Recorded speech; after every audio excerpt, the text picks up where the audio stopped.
वे शिव जी के टूटे धनुष पर राम जी के साथ संघर्ष के कारण रामायण में मौजूद है और विवाह सभा और मिथिला क्षेत्र के पूरे राज्य में मौजूद लोगों को मारने की धमकी देकर अपना गुस्सा व्यक्त किया। बाद में परशुराम जी के क्रोध पर राम जी की शांत प्रतिक्रिया सुनने के बाद परशुराम जी शांत हो गए और अंत में महसूस किया कि राम जी विष्णु जी के अवतार थे।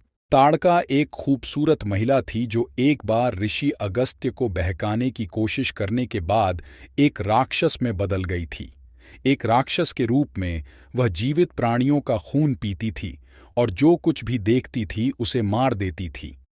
राम जी के कुछ महान कार्यों में से एक में उन्होंने उसका वध करके उसका श्राप तोड़ दिया।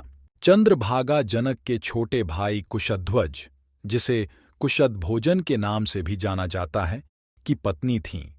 चंद्रभागा की दो बेटियों मांडवी और श्रुतकीर्ति का विवाह राम जी के छोटे भाइयों भरत और शत्रुघ्न से हुआ था।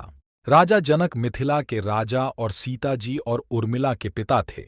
वह एक बुद्धिमान और दयालु राजा थे। लव राम जी और सीता जी के दो पुत्रों में से एक है। उनका कुश नाम का एक जुड़वां भाई था, जो उन युवाओं में से एक था जिन्हें वाल्मीकि ने रामायण पढ़ाया था। लव के साथ कुश राम जी और सीता जी के दूसरे पुत्र थे। रावण लंका का राक्षस राजा था। वह महाकाव्य के मुख्य विरोधी हैं। वह विश्रवा और कैकाशी के पुत्र थे। उन्होंने कई वर्षों तक शिव जी के लिए तपस्या की और बदले में शिव जी से एक महान आशीर्वाद प्राप्त किया कि उन्हें किसी भी देवता, राक्षस या अन्य दिव्य प्राणियों द्वारा नहीं मारा जा सकता है।